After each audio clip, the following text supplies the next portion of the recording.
안녕하세요. 캐드쟁이 AI입니다. 자, 이번 시간은 등신 장치 1번 축 두 번째 작도입니다. 작도하는데 두 번째 시간이죠. 저번에 이제 작도하다가 이제 오일 실족이 나오면서 이제 오일 실족 제도 이론 KSQ 교수 설명하는 과정이 한번 중간에 추가됐고요. 그리고 나서 이제 그때 설명한 내용을 기반으로 이제 오일실에 관련된 축 껴지는 부분, 이 부분에 대한 이제 작도를 들어가야겠죠.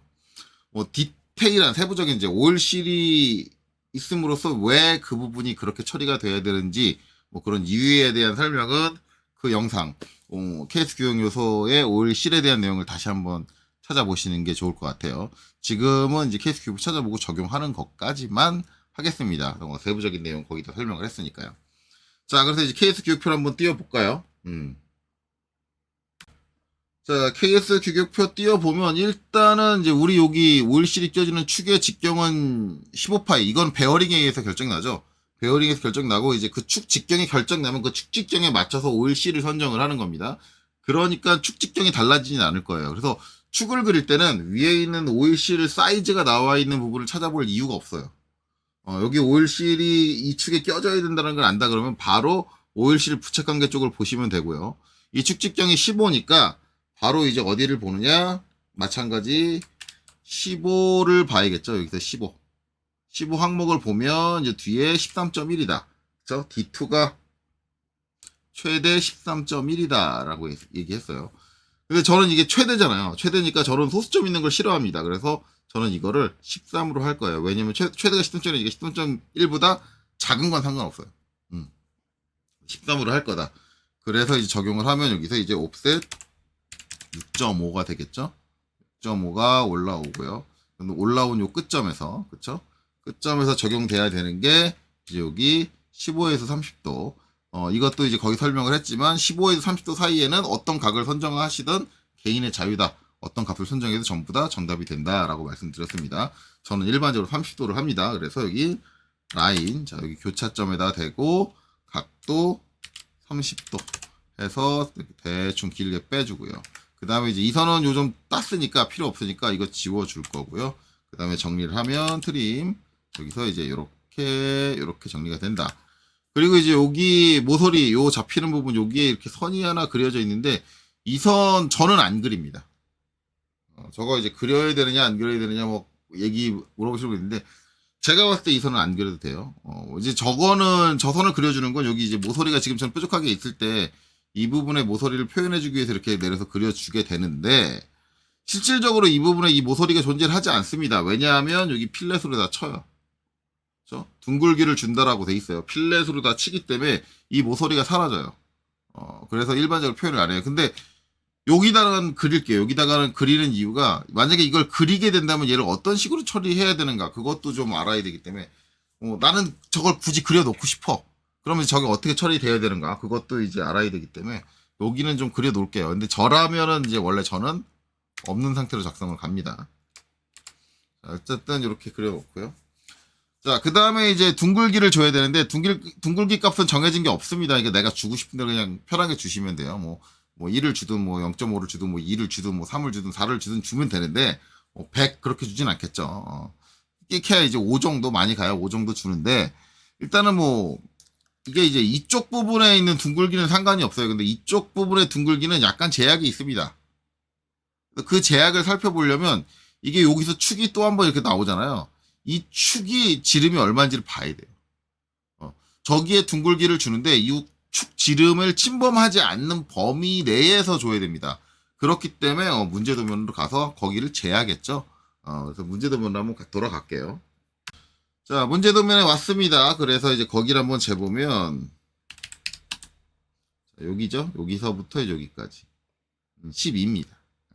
10인 걸 확인했으니까 여기 와서 그려주면 되겠죠. 10이니까 절반인 옵셋 6이 되겠네요. 그리고 이제 여기서 이렇게 끝나겠죠. 트림에서 이렇게 잘리겠죠. 자, 그러면 이제 제약이 간다는 게 뭐냐? 제가 여기다 이제 여기 있는 요 축지름 신경 안 쓰고 필렛 값을 줘볼게요. 필렛 FR1로 줄게요. 1로. 그리고 이제 여기 선택해서 이제 필렛을 줬습니다. 그리고 나서 여기 확대해보면 어떻게 되냐면 여기 스트레이트브가 날아가죠. 날아가고 이렇게 됩니다. 필렛이 요 직경을 침범을 했어요. 이렇게 되면 안 돼요. 말이 안 되는 상황인 거죠. 이렇게 되면. 말이 안 되는 상황이기 때문에 이렇게 되면 절대 안 됩니다. 그렇기 때문에 이제 요거보다 적어야 되고, 그러면 1이 안 됐으니까 0.5밖에 없겠죠. 그래서 FR 0.5. 여기 0.5가 이렇게 들어가야 돼요. 그래서 여기는 값이 내 맘대로가 안 되고, 그거 다음에 있는 축의 직경을 한번 확인해 보셔야 됩니다. 하지만 이제 이쪽은 상관없습니다. 이쪽은 상관없고요. 이쪽은 필렛 값이 실무적으로 얘기를 하자면, 실제적으로 얘기하자면 필렛 값이 크면 클수록 좋습니다. 그래야지 오일실이 좀 더 부드럽게 타고 넘어가게 되고요. 오일실의 파손이 최소화가 될 수 있습니다. 그렇기 때문에 크게 주면 줄수록 좋은데, 만약에 이제 여기 0.5로 줬는데 여기 필렛 값을 다르게 주면 시험에서는 조금 얘기가 달라요. 시험에서 얘기가 다른 게 뭐냐면, 시험에서는 여기 반지름 값을 따로 입력을 하고요. 여기 반지름 값을 별도로 입력해야 됩니다. 반지름 값을 2개 입력해야 돼요. 그래서 저는 이제 시험 볼 때 그런 상황은 별로 안 좋아하거든요. 그래서 여기 필렛 값이 딱 정해진 게 아니고 중요한 게 아니기 때문에 저는 여기에다 0.5를 줬으면 여기 똑같이 0.5를 줘요.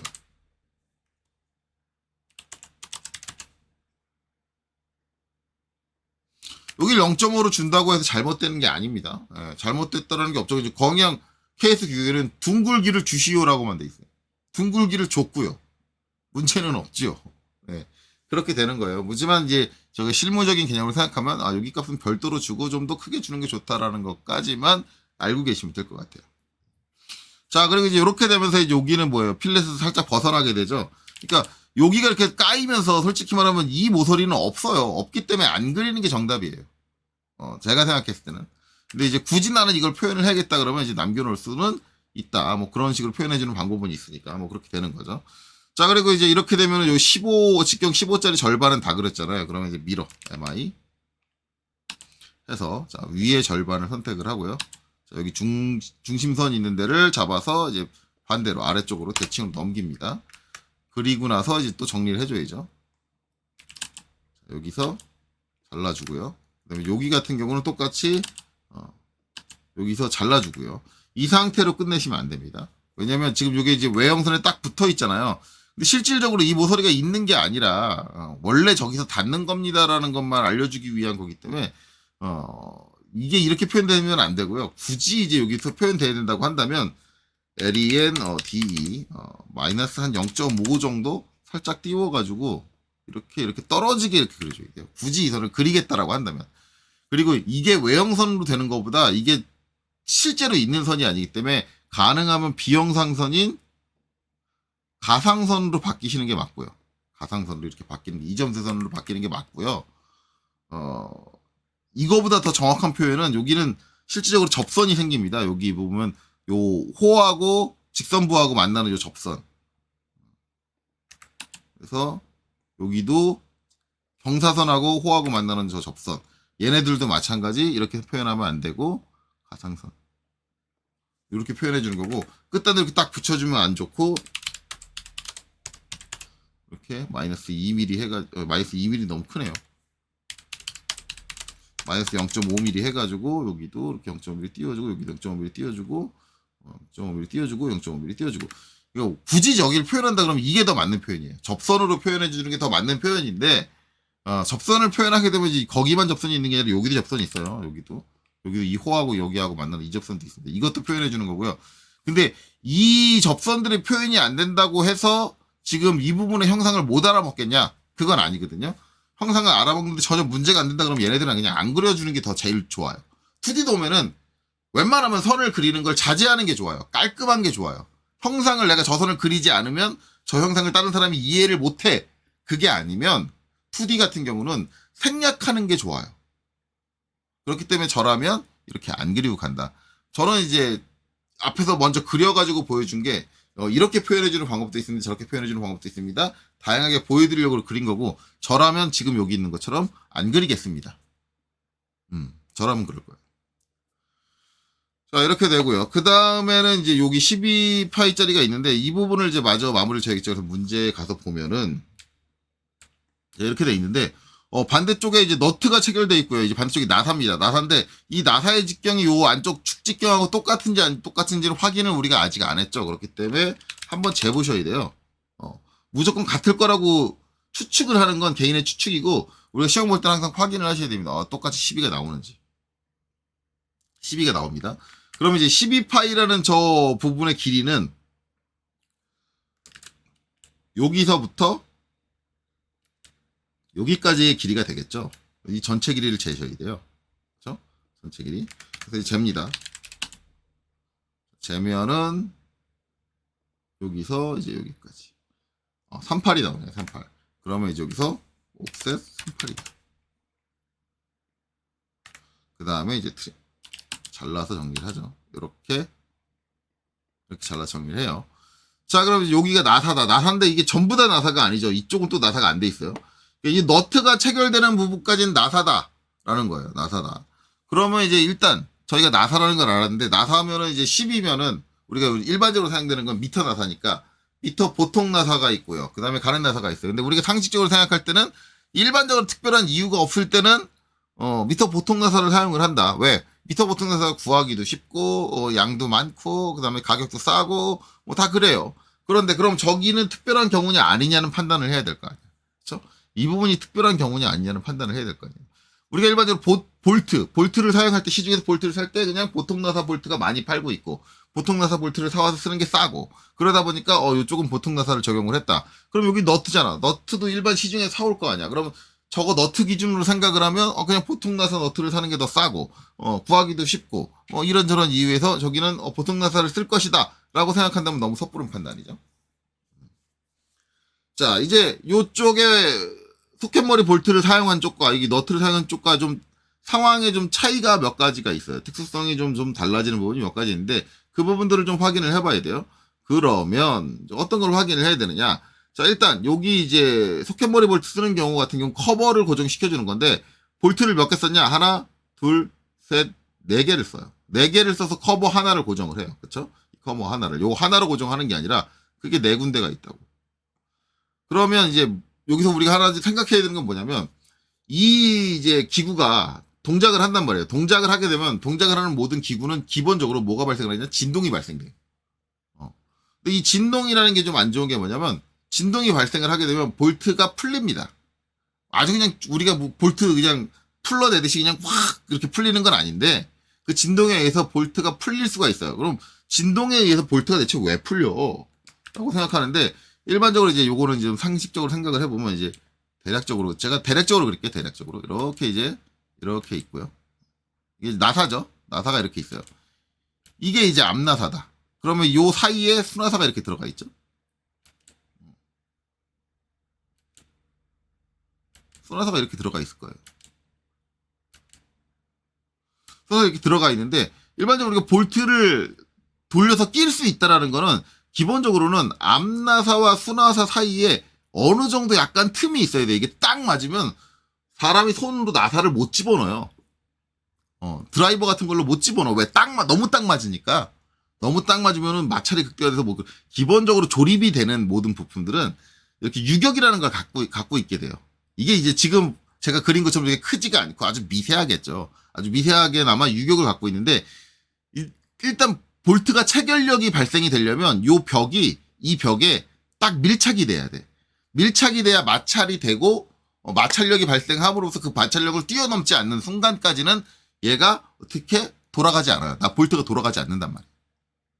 자연스럽게 돌아가가지고 볼트가 풀리려면 저런 식으로 걸쳐 있으니까 돌아가야지 풀릴 거 아니에요. 자연스럽게 돌려서 풀릴 일이 없어. 한쪽 벽에 밀착을 하고 있다면 그 마찰력에 의해서. 근데 진동이 발생하면 어떻게 되냐면 이만큼의 유격이 있으면 여기 있는 아래쪽에 있는 수나사가 요 유격 사이에서 왔다 갔다 거려요. 왔다 갔다 거리면서 지금 그림에 보는 것처럼 양쪽이 모두 뜨는 순간이 되면은 마찰력이 제로가 됩니다. 풀려요. 진동 발생하는 그 중간에 미세한 그 타이밍 하나 딱 맞춰가지고 저 마찰력이 제로가 돼버린단 말이야. 그렇게 되면 어떻게 되냐? 볼트가 돌아가면서 풀립니다. 그러니까 이제 그게 되게 확 풀리진 않겠지. 진동 발생하는 순간 어느 한순간 저 마찰이 확 제로가 돼버리는 순간 그 타이밍을 잡아서 볼트가 돌아가는 거니까. 확 풀리진 않아요. 그럼 어쨌든 진동이 발생하면 이런 이유 때문에 풀리게 되는데 기본적으로 이렇게 네 군데의 볼트로 체결을 했다 그러면 4개 볼트가 동시에 똑같은 양이 똑같이 풀리느냐? 그러지 않는다라는 거지. 4개가 다 풀리는 타이밍이 다 달라. 그러면 저렇게 4개로 체결해낸 부분은 내가 주기적으로 점검만 잘해주면 하나 풀렸을 때 발견을 하고 그때 4개를 다 다시 쪼아주면 풀리기 전에 풀려가지고 이제 분해돼가지고 불상사가 일어나기 전에 잡아낼 수 있다라는 거지. 그런 경우에는 보통 나사를 써도 크게 문제가 안 된다라는 거지. 하지만 지금 요 축의 끝단에 있는 이 너트 같은 경우는 이 너트 하나로 체결돼 있습니다. 한 개예요. 한 개. 얘는 얘 하나가 풀려버리면 모든 게 끝이야. 거기서 게임 오버야. 아작 나는 거야. 자, 그러면 기본적으로 우리가 이 나사를 선정할 때 뭘 생각을 해야 되냐면 풀림이 적어야겠다. 풀림의 방지가 돼야겠다. 그 가장 기본이 뭐냐면 보통 나사가 아니라 가는 나사를 쓰는 거야. 가는 나사를 쓰면 왜 덜 풀리느냐? 이게 가는 나사라는 거는 결국은 여기서부터 여기까지 나사산 하나하나 사이의 이 거리가 짧다는 얘기죠. 그렇다는 얘기는 내가 저 길이 10mm의 나사를 내가지고 체결을 한다. 10mm가 나사가 체결이 나 있다 그러면 보통 나사는 10번 닿는다 그러면 가는 나사는 15번 왔다 갔다 한다. 야. 나사산이 개수가 15개가 들어간다. 이렇게 볼 수 있단 말이야. 나사산의 개수가 많으면 닿을 수 있는 부분의 개수가 늘어나요. 그렇게 되면 진동이 발생할 때 뜰 확률, 이렇게 양쪽이 모두 다 뜰 확률, 이 뜰 확률이 이 개수하고도 포함이 되는데 이 개수가 이렇게 양쪽이 모두 다 뜰 확률이 줄어든다라는 얘기지. 즉 가는 나사가 진동이 발생했을 때 풀릴 확률이 더 적어진다. 제로는 아니에요. 없어진다는 아니에요. 보통 나사보다 같은 거리 대비 접해 있는 나사산의 개수가 많으니 진동 발생으로 나사산이 풀릴 확률이 보통 나사보다 적다. 그리고 가는 나사는 이 나사산 이빨 이게 요 사이가 좁다는 얘기는 이빨의 크기가 작다는 얘기예요. 크기가 작으면 유격의 양도 작아요. 유격량도 적단 말이야. 보통 나사보다. 그렇다면 더 풀릴 확률이 적다라고 볼 수 있는 거죠. 없다는 아닙니다. 적다예요. 그렇기 때문에 하나로 체결할 때는 가능하면 가는 나사를 사용하는 게 보다 더 안정적일 수 있다. 이게 설계를 좀 개념 있게 하는 사람과 개념이 없다라는 사람을 구분하는 척도가 될 수도 있어요. 이게 실무에 보면은 이렇게 하나로 체결할 때 여기를 보통 나사로 하는 경우가 없냐? 아니요. 보통 나사로 많이 써요. 많이 씁니다. 진짜로. 왜냐면 아까도 얘기했잖아. 이게 싸다니까 너트가? 구하기도 쉽고. 그러니까 실무에서는 이게 풀림이라든가 그런 거에 대한 위험이 좀 적은데? 아니면 관리 좀 잘하면 되는데? 아니면 다른 풀림 대비책을 세워주면 되지. 그러니까 풀림을 막아주는 게 이 나사산만 있는 건 아니에요. 나사산만 있는 건 아니고 다른 저거는 그냥 보통 나사로 쓰고 그냥 다른 풀림 방지책을 써주지. 그렇게 생각을 한다고 하면 일반적으로 보통 나사를 쓰는 경우는 실무에서도 많아요. 그런데 우리가 이제 자격증 시험에서는 내가 설계에 대한 개념이 있느냐 없느냐를 누군가한테 좀 보여주려면 이런 부분이 필요하다는 얘기지. 이게 풀릴 확률이 높으니까 이런 경우에는 가는 나사를 써주는 게 좀 더 좋은 설계구나. 그러면 나는 좀 더 좋은 설계인 가는 나사를 써주겠다. 그러니까 이 부분을 이제 보통 나사로 했다. 그래서 감점을 한다. 글쎄. 그건 채점관에 따라 다르겠죠. 저는 확답을 못 하겠어요. 근데 만약에 저라면 이 부분을 보통 나사를 썼다. 그럼 감점은 못 할 것 같아. 왜냐면 실무에서도 그렇게 보통 나사를 쓰니까. 하지만 이제 구성에 따라 좀 달라지는데 나머지 구성에서 저 풀림을 방지해주는 시스템이 없다라고 한다면 보통 나사를 썼으면 저는 감점을 할 걸 고려해 볼 것 같아. 그러면 이제 가는 나사 선정하는 거 의미 없지 않냐라고 하는데 저라면 그럴 거예요. 제가 채점관이라면 저기 보통 나사를 쓴 애들은 감점을 하기는 좀 그렇지만 대신에 저기를 가는 나사로 선정한 사람을 가점을 줄 수도 있겠지. 그렇죠? 좀 더 설계적으로 많은 고려를 했는데 그렇지. 저기에는 가는 나사를 써주는 게 더 좋지. 좀 더 좋은 방향의 설계를 했는데 라고 생각을 해서 그러면 얘는 가점을 더 주는 게 어떨까라고 고민해 볼 수도 있겠다. 물론 제가 전산응용 기재도 기능사 채점관이 아니니까 채점관의 그런 판단에 의해서 가점이 가능한지 아니면은 감점이 가능한지 그런 건 잘 모르겠는데 어쨌든 저는 그럴 거다. 그래서 우리가 이제 이게 아마 저만 그렇지 않고 여러분들이 이제 전산응용 기일도 기능사 그 예제집을 사보시면 예제집 사면 거의 대부분 이 축의 이 부분 다 가는 나사로 돼 있어요. 그게 가는 나사가 되는 이유가 제가 설명드리는 이런 이유 때문에 그렇다. 그렇죠?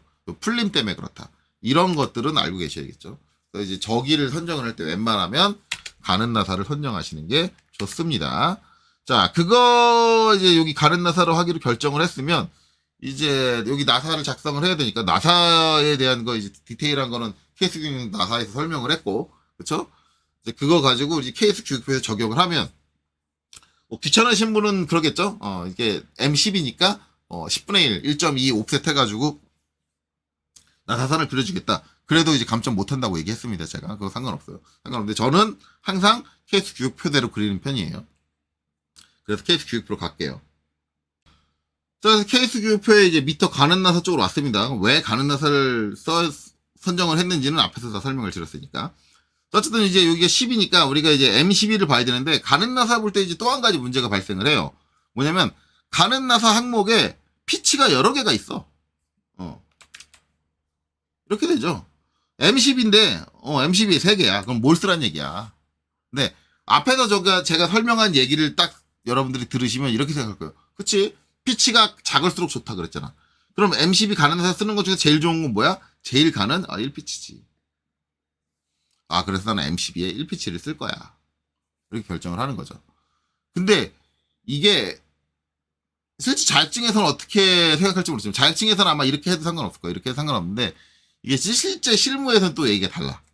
왜냐면 자 이제 피치 보면은 이제 M12 여기 있는 나사 중에서는 M12, M14, M15 같은 경우는 1피치가 제일 작아요. 그러니까는 문제가 안 돼. 그런데 자 그 위쪽에 보면은 M9, M8부터 M11까지는 제일 작은 피치가 0.75야.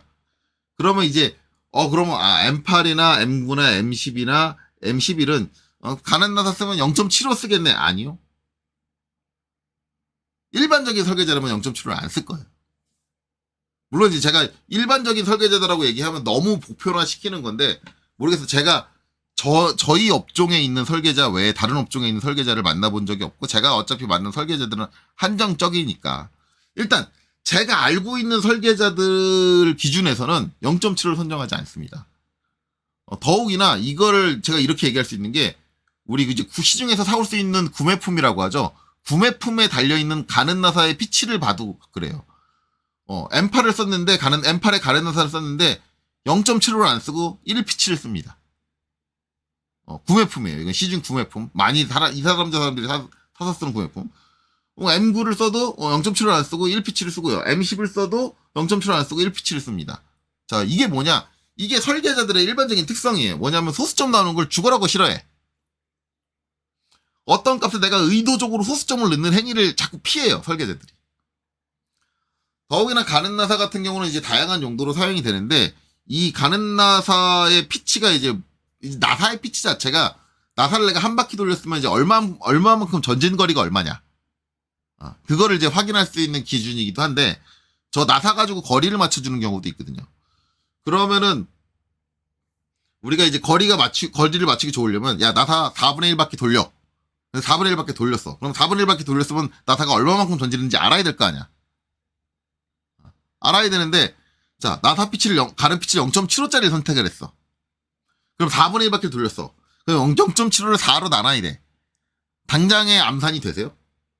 당장에, 물론 암산 천재분들은 되시겠지. 그런데 내가 M8에 1피치를 썼어. 자, 4분의 1바퀴를 돌렸어. 그럼 얼마 전진했어? 0.25mm 전진했죠. 계산하기가 쉬워. 그러면 이제 설계자들은 이런 상황에서 계산하기 쉬운 걸 좋아한단 말이야. 그렇죠? 그래서 일반적으로 대부분 가는 나사를 선택할 때 무조건 제일 가는 나사를 선택을 하는 게 아니라 그 해당하는 나사의 제일 가는 나사 피치 중에서 정수이네. 소수점이 없는 애를 선택을 해요. 그래서 일반적으로 M8을 쓰게 되면 M8에 1피치를 많이 쓰고 M9에 1피치를 많이 쓰고 M10에 1피치를 많이 쓰고 M11에 1피치를 많이 써. MCB의 1피치가 선정되는 게 MCB의 1피치가 가장 작은 피치여서 선정이 되는 게 아니라 가장 작은 피치 중에 정수인이에요. 만약에 MCB에도 0.75가 있었다 그러면 0.75를 선택 안 하고 1피치를 선택을 했을 거야. 그렇게 되는 거예요. 그런 개념을 잘 이해하시는 게 좋다. 그래서 이제 우리가 선정되는 건 가는 나사를 사용할 때는 그 가는 나사의 피치 중에 작은 것 중에 가장 작은 것 중에 정수에 해당하는 애를 선정한다라고 보시면 돼요. 그래서 MCB의 1피치다. 그럼 이제 MCB의 1피치를 한다는 걸 알았으면 이제 여기 저촉 높이 0.541을 적용해주면 되죠. 그래서 이제 여기 와서 옵셋 0.541 해가지고 내려오겠죠. 그리고 얘는 뭐 가는 실선. 그쵸? 가는 실선이 된다. 순화사니까 얘가 가는 실선이죠. 앞나사면 얘가 가는 실선일 텐데. 자, 그리고 해야 되는 게 뭐냐면 나사부의 길이잖아요. 나사부의 길이. 이제 문제로 다시 돌아가야겠죠. 자, 나사부의 길인데 지금 이 문제 같은 경우는 나사부의 길이가 표현이 안 됐어. 표현이 안 됐어요. 이건 이제 내가 이제 산출을 해내야 돼요. 산출을 해내야 되고 이게 문제 형태에 따라 좀 다른데 이거 좀 복사 좀 할게요.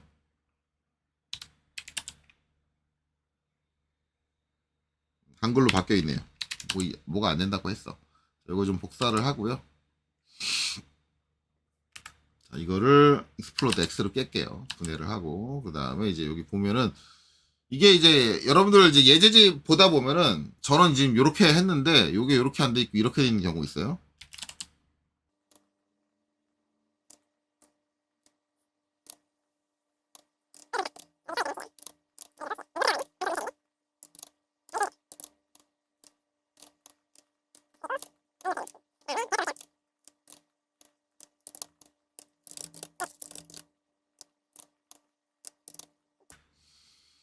여기는 이제 분명히 해칭이 들어가 있을 거예요. 해칭, 이건 넣는 건 지금 생략을 하고, 해칭이 들어가 있고, 요렇게 돼 있는데, 요, 너트, 와셔 부분들을 이렇게 반단면을 쳐가지고, 저 내부에 이제 나사산의 길이가 어디까지 나 있는지를 보여주는 문제가 있을 거예요. 그 문제는, 이건 빼박이에요. 빼박이에요. 이게 만약에 나사산 깊이가 어디까지 나 있는지 이렇게 문제에서 보여줬다 그러면, 여기서부터, 요 끝에서부터 여기까지를 재가지고 하셔야 돼요. 저 젠길이에서 심하게 차이가 나면 안 돼.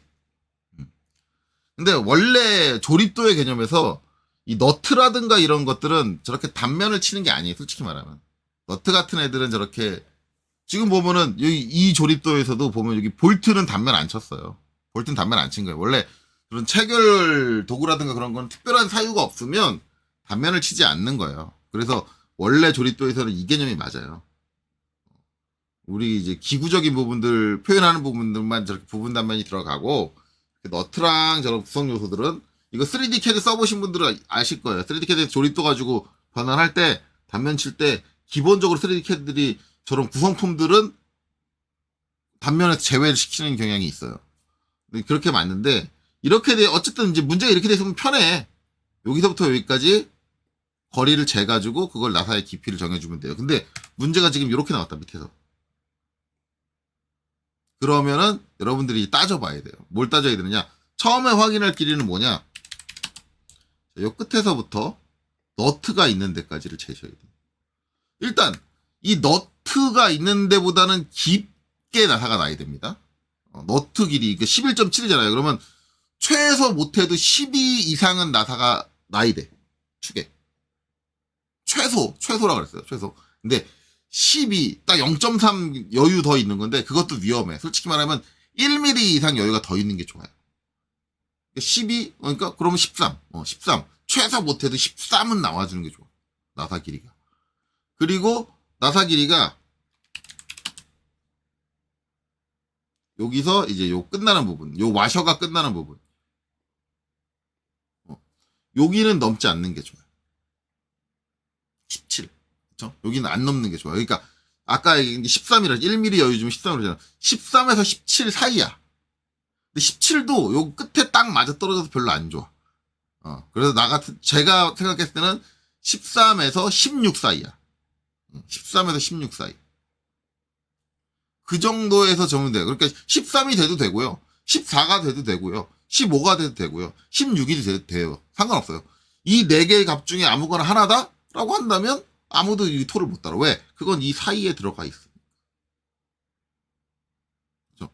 그러면 저는 이럴 거란 말이에요. 여기서 이제 옵셋 대략 중간값인 14 정도로 빼줄 거다. 이러면 돼요. 이러고 이제 트림 여기서 이제 이렇게 땅 잘리고, 자 이제 초입의 불완전 나사고 표현해줘야죠. 저건 45도죠. 라인. 자 여기서 각도 45도 해가지고 이제 이렇게 갈 거고요. 그 다음에 이제 끝단의 불완전 나사부는 라인. 자, 여기 초입에서 각도 30도 해가지고 이렇게 갈 거고, 그렇죠? 그리고 이제 트림 요 선에서 이렇게 다 잘라줄 거고, 자 얘는 얘랑 똑같이 MA 가는 실선. 앞단은 트림 여기서 컷해준다. 그리고 이제 요거는 다 그랬으니까 뭐 해줘요? 밀어. MI. 자, 요렇게 보내고, 아이고. 요렇게 보내고, 이제 얘도 보내고, 여기 중심선에서 이렇게 반대로 넘겨주고요. 그 다음에 정리해주죠. 트림. 자, 여기. 트림. 이렇게 잘라주고, 불완전 나사부 시작하는데, 여기. 이제 이렇게 수직하게 선 내려오고요. 그 다음에 이제 중심선 정리해주면 되겠지. 여기 중심선 끊어주고, 이렇게 됐어요. 자, 이렇게 되면 이제 한쪽이 다 그랬어, 한쪽이. 그쵸? 한쪽이 다 그랬어요. 이제 요런 식으로 이제 나사의 길이를 정해주면 된다. 지금 보시면 너트 하나 껴져 있고, 그 다음에 있는 게 이제 사선, 평이가 있는 게 요거 이제 스프링 로크 와셔라고 합니다. 스프링 로크 와셔가 껴져 있고, 그 다음에 제일 밑에 평와셔가 껴져 있다. 이 와셔 껴져 있는 와셔 조합도 시험 문제마다 달라요. 어떤 시험 문제는 너트만 그냥 체결되어 있고요. 어떤 시험 문제는 평와셔랑 그 다음에 너트만 체결되어 있는 경우도 있고. 그거는 시험 문제는 다르니까 그때그때 적응을 해서 보셔야 되고, 스프링 로크 와셔 같은 경우는 솔직히 말하면 얘가 뭐냐면 여기 풀림 방지책입니다. 말 그대로 스프링 로크 와셔죠. 로크는 잠그다는 얘기죠. 뭘 잠그냐면 너트를 잠그는 거예요. 너트를 어떻게 잠그느냐? 스프링 로크 와셔 같은 경우는 얘가 지금 이렇게 사각형으로 보이는데 그게 아니라 얘가 스프링 형태예요. 요 사선으로 갈라져 있잖아요. 갈라진 데서 얘는 아래쪽으로, 이게 너트를 풀면은 얘는 이렇게 돼요.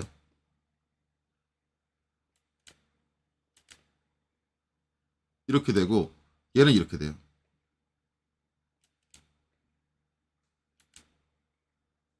이 형태라고. 이렇게 돼 있는 거를 이 너트로 쪼으면서 눌러가지고 이렇게 평평하게 만든 거란 말이야.